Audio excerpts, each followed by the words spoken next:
Hello everyone, welcome to day 23.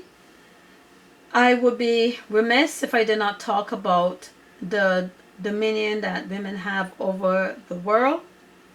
I am Sophia Worrell, and in this section I want to address one last issue that we of women of African descent and many other women struggle with, and what it means to when God said that we as women must have dominion over the world. So just as men are leaders, women are leaders as well. I have spoken about the house being the place where the man is head of the household, but this is not his domain. The house is where the woman is to have dominion over. The man takes care of the outside of the home, that's his dominion, and the woman is to take care of the inside of the home. The fact that she's cleaning a house, cooking meals, and doing laundry or changing diapers must not be undermined. The reason that we have so many problems in the world is because the woman is out of place. It is because the houses are messy and unsanitary. The children do not get nutritious meals and their hygiene is questionable. When it is working, we treat it as though it does not matter. And when it is not working, we are quick to pull down mothers. It is either important for the woman to take care of the home or not. Maids and daycare center workers are substitutes, but are not as invested as the mother needs to be in the home for the interests of the skills, talents, abilities that need to be first uncovered by them and later nurtured. We as women have failed to understand why exactly we need to be in the home. We need to be there each step of the way in those initial years to help our children find their gifts before handing them off to someone else. Our children can only appreciate other mentors and systems when mothers and fathers do their job at home and in the home. This will eliminate much of the floundering in schools that we see today with children of African descent. So how did we get off track? Let us build a framework. In the Garden of Eden, the woman was created after the man. She came into the picture and found him there doing his work. He was all alone and did not notice that he did not have a helpmate until he started watching all of the animals to determine a name for them based on their habits. Then one day he mentioned to God that all of the species had mates, and he did not. God obliged and put him in a deep sleep and took a rib from the man, sewed him back up, and formed a woman. When the man woke up and saw the beautiful woman beside him, he said, "Now she's bone of my bone and flesh of my flesh. She shall be called woman, because she was taken from the man." And God told Adam to take care of her and added that a man will leave his family and cleave to his wife. Adam was the one who told Eve how things worked, and he told her not to take fruit from the tree of knowledge of good and evil. All of that time, the man was busy and ate of all other fruit and never had cause to break the rule of God until the woman came into the picture. The devil must have tried to distract the man, but never could, and then along came Eve. She was supposed to stay by the side of the man helping him, but this day strayed and the devil saw his chance and was able to get her to take of the fruit. Before the man knew what happened, he partook because he was responsible for her and probably felt that God would have banished her. When the woman ate of the fruit, nothing changed. However, when the man ate, it was only then they saw their nakedness, and that paradise life was ended. The earth has been under a tremendous curse since then, and women even more. The effects of our actions has caused pain for women, the lights that men will never know, to the chagrin of women. But God did not make a mistake when he created the man, and neither did God make a mistake when he created the woman. The key role that she plays in the human race is to bring forth humans. The devil has done a good job of distracting us from this important fact. Unlike the seemingly glamorous job of the man where he gets to dress up and go out, the woman is in the house doing all kinds of tasks that are not so glamorous.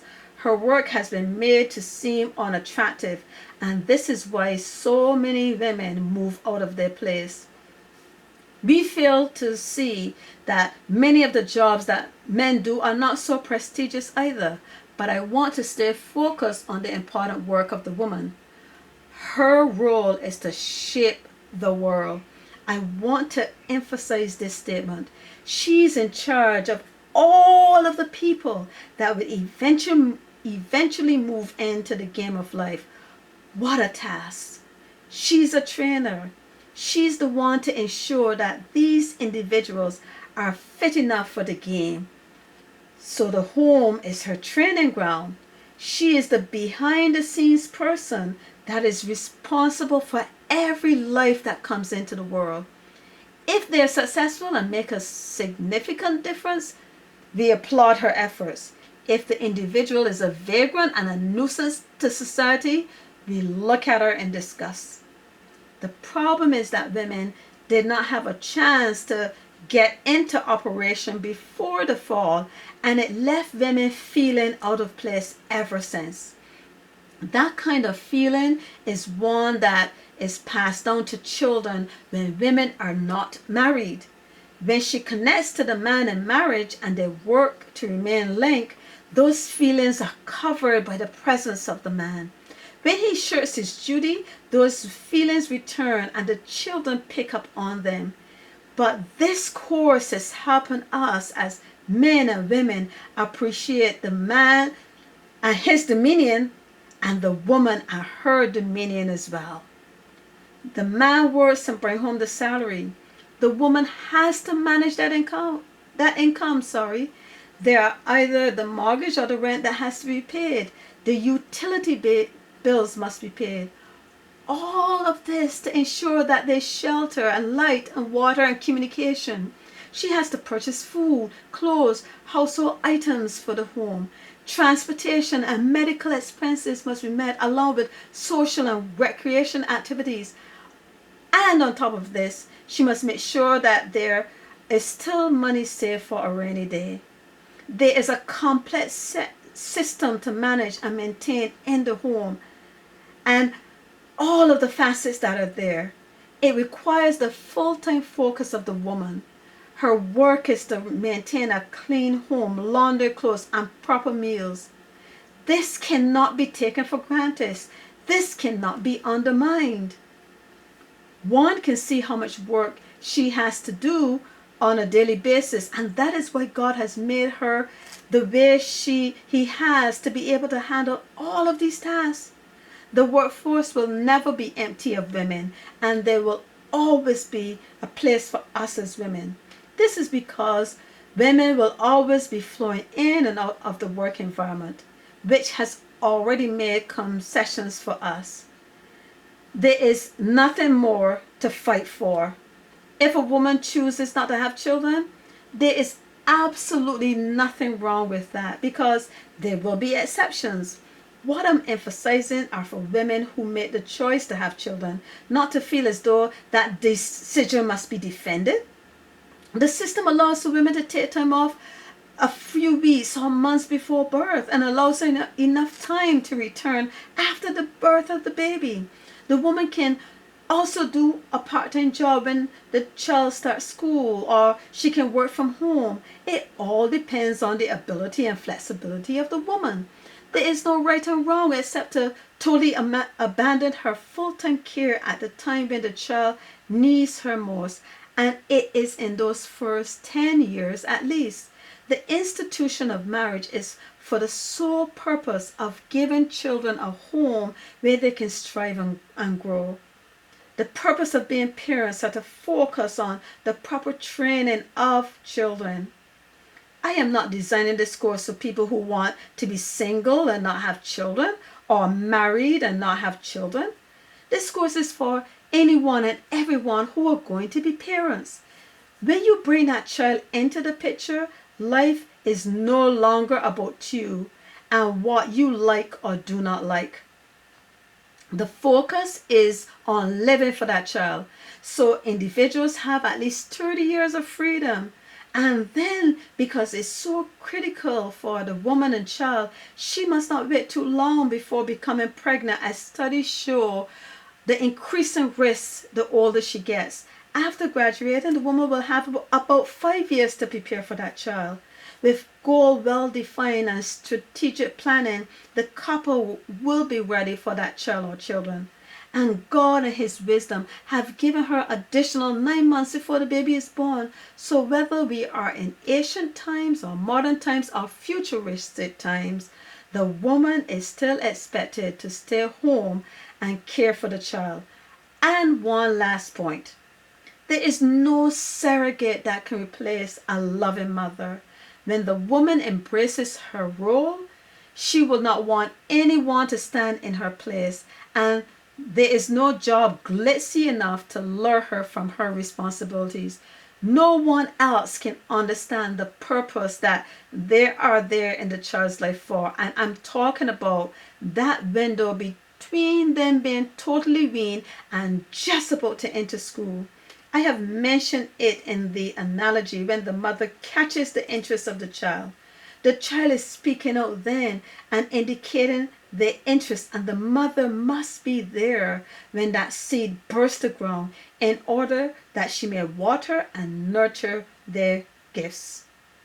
We as mothers miss that because no one told us and we were so busy. My son has shown me what it was that interested him, and he still has that same interest to this day. But I did not understand then, but I do now. And that is why I'm sharing it with you listeners. In working with children, I hear them say what they want, but pass it off as though it could not ever materialize. We are doing a great disservice to our little ones. And through this course, I'm working to change that. We as mothers do a lot of behind the scenes work, and we are obscure.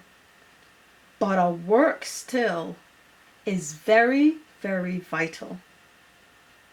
And remember, there are many of us of African descent that are now being stereotyped with those who act barbaric and unintelligent.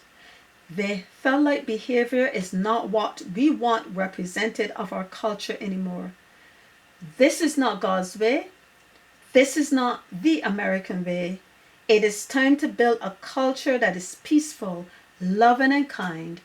Thank you.